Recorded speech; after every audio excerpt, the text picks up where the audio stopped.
Pernah saya jualan sama itu pun saya ngikut event bayar Mas Dwi, tapi sama Pol PP gerobak saya main angkut.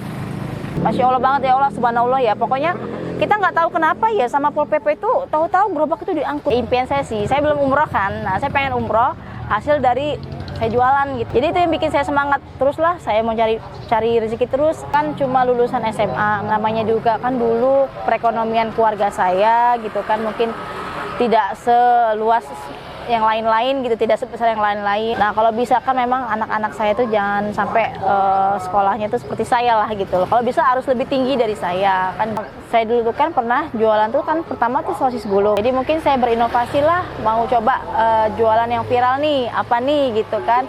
Nah mungkin dari situ saya menambahkan menu dari tahu apa sosis gulung, saya coba ke tahu bakso. Nah kita berinovasi gitu biar orang itu nggak bosen gitu loh.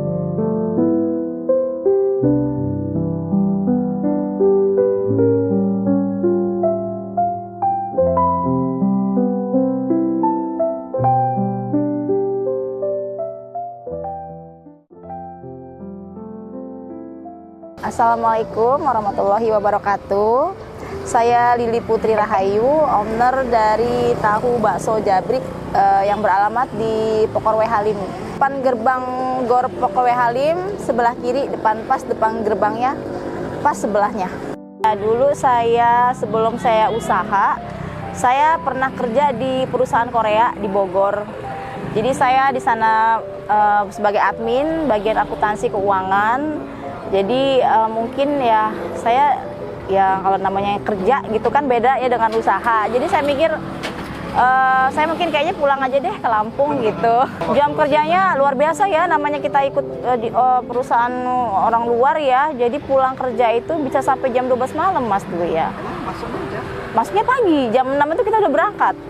Ya masuk lembur sih hitungannya, cuman ya lumayan capeknya juga ya Mas Dwi, karena kita jam 6 sudah berangkat, jam 12 pulang gitu kan. Itu setiap hari? Setiap hari, kecuali kan kita kalau minggu libur, kalau Sabtu tuh masih kerja, kita hitungan lembur. Nah mungkin kita ada rasa lelahnya ya, namanya kita jadi karyawan kan beda ya, lelah gitu kan. Jadi mencoba saya pulang ke Lampung lagi, saya coba ya untuk menjalankan usaha bisnis makanan lah kecil-kecilan gitu. Awal mulanya saya bisnis itu setelah menikah di tahun 2012. Di tahun 2012 saya merintis, saya jualan, pertama kali itu saya sosis gulung Mas. Dulu waktu tahun-tahun itu sosis gulung lagi rame banget tuh ya. Jadi saya coba ikut jualan itu. Ya alhamdulillah ya berjalannya itu ya lumayan ya Mas Dwi, sampai orang itu karena melihat kita rame gitu ya, jadi ada aja yang ikut kan gitu, jalan gitu. Saya ngomong sama suami, saya pengen lu jualan nih makanan ini gimana ya gitu. Oh ya udah dicoba aja. Ternyata ya alhamdulillah ya berjalan gitu. Awal merintis itu enggak ya kita kan untuk buat gerobaknya segala macem gitu, bahan-bahannya ya mungkin kurang lebih dulu itu ada sampai 3 jutaan. Iya, karena kan buat ini gerobak balut seperti kayak aluminium itu Mas Dwi. Dulu udah buka cabang pertama itu kita di Pokor, tapi di bagian dalam. Dulu Pokor kan masih rame ya, kayak alun-alun di dalam gitu, belum sampai disuruh keluar gitu. Nah setelah itu saya buka cabang lagi, saya buka di depan minimarket seperti Alfamart, Indomaret, saya sewa tenan di situ gitu. Nah setelah itu ya saya juga buka di berbagai cabang gitu. Kebetulan Pokor ini kan rame-ramenya tuh sore, jadi kami di sini setiap sore buka tuh jam 4 sampai jam 10 malam Bos Dwi gitu. Dan kalau malam minggu kan biasanya lebih rame dari hari biasa. Jadi biasanya kalau malam minggu itu sampai jam 11 gitu Mas Dwi. Tergantung cuaca Mas Dwi ya.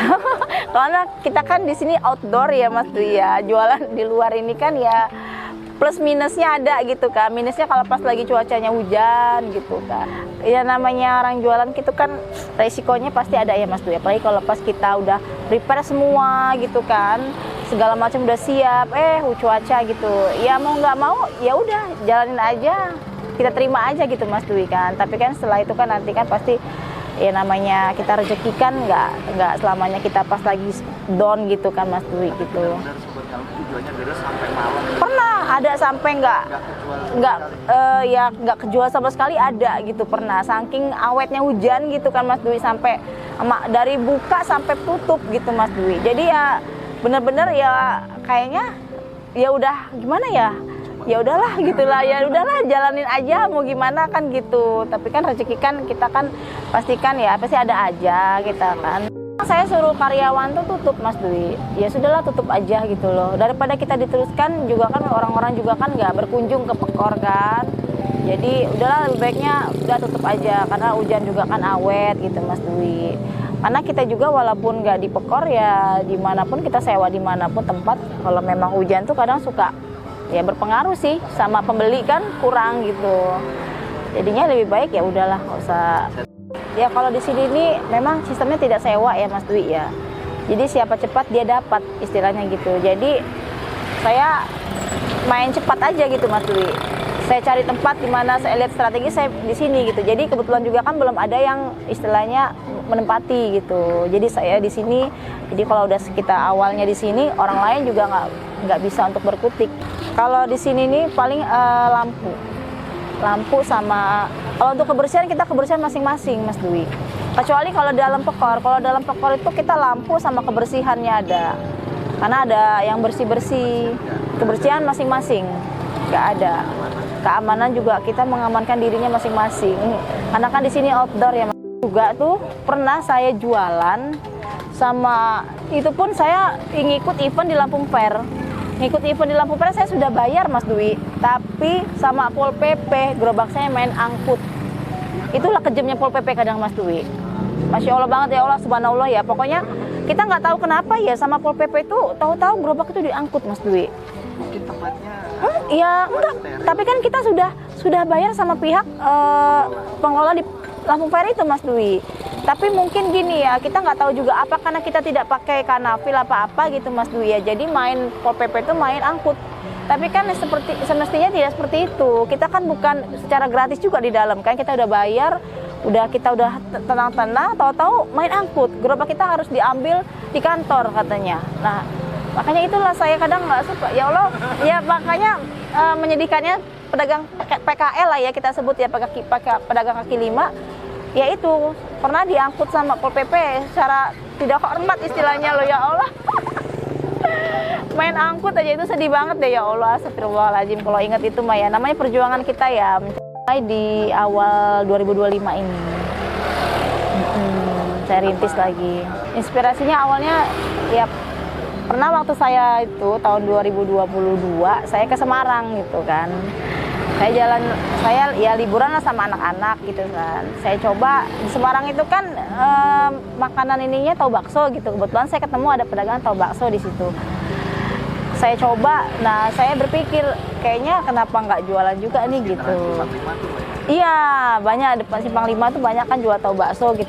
Saya coba gitu. Ternyata pas saya buka-buka TikTok juga tuh banyak seliwiran tuh tahu bakso beraneka topping gitu Mas Dwi. Nah, kayaknya unik gitu kan. Selama ini kan tahu bakso polosan gitu ya Mas Dwi ya. Ini kok beraneka topping gitu, kayaknya unik nih gitu kan. Kebetulan saya juga kan senang tuh namanya bakso gitu kan Mas Dwi. Jadi ya saya coba deh usaha ini gitu. Saya alhamdulillah pas Bajar Ramadan Mas Dwi. Bajar Ramadan itu omset ya alhamdulillah naik gitu kan. Karena memang di Ramadan itu kan manusia itu kan banyak nyari takjil kan keluar gitu untuk berbuka, berburu takjil di Masjid Al Muhajirin Pasar W Halim. Jadi kami di situ mangkal di situ dari jam 3 itu udah buka sampai maghrib 500 piece gitu biasanya. Kita paling menyisakan 1 box kayak gitu Mas Dwi. Terkadang juga kalau pas lagi ramenya weekend itu alhamdulillah habis. Langsung ngambil di pabriknya langsung Mas Dwi. Pabriknya kebetulan ada di W Halim, pabrik tahu yang di Marotai. Saya kebetulan tinggal WA, biasanya langsung dikirim via transfer aja gitu Mas Dwi. Biasanya kalau pembelanjaan tahu tuh saya malam hari gitu. Jadi pagi itu sudah diproduksi gitu Mas Dwi. Nah, kalau untuk belanja yang lain-lainnya bisa kami pagi di pasar yang lain-lainnya. Kalau untuk tahu kami langsung dari pabrik. Kadang bertopping, toppingnya kan awur-awur gitu loh Mas Dwi, banyak gitu Mas Dwi. Jadi aneka topping gitu, jadi kayak tahunya ngejabrak-jabrik gitu loh. Nggak tahu yang ide aja gitu kan. Karena dia biasanya kan polosan tuh Mas Dwi kan, gundul gitu kan. Kalau ini dibuat jabrik namanya, bukan gundul gitu kan. Saya tuh pengen, ya impian saya sih, saya belum umroh kan. Nah, saya pengen umroh hasil dari saya jualan gitu Mas Dwi.